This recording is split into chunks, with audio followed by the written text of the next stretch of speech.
Chào 500 anh em nhé.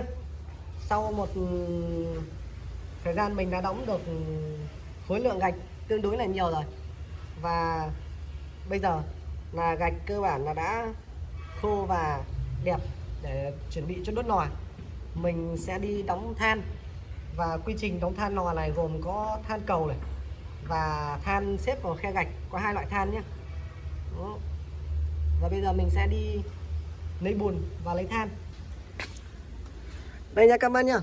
Mình vừa mới đi xuống nhà máy gạch và hỏi mua than.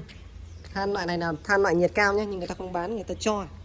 Vì là thật ra là than cũng rất là rẻ, chỉ rơi vào tầm khoảng 900 một cân thôi.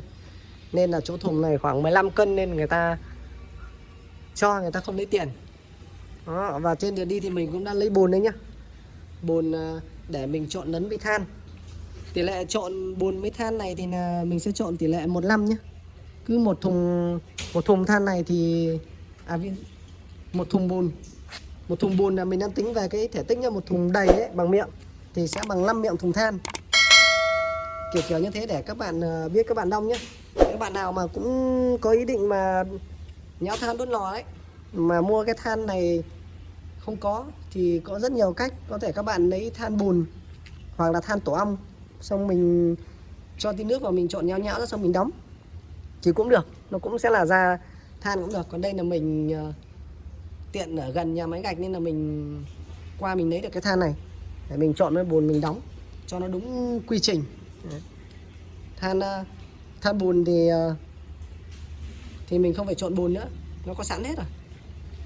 Và bây giờ mình cùng đi nhào để trộn nhá.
Quá trình đóng than của em đến đây cơ bản là đã hoàn thành nhá.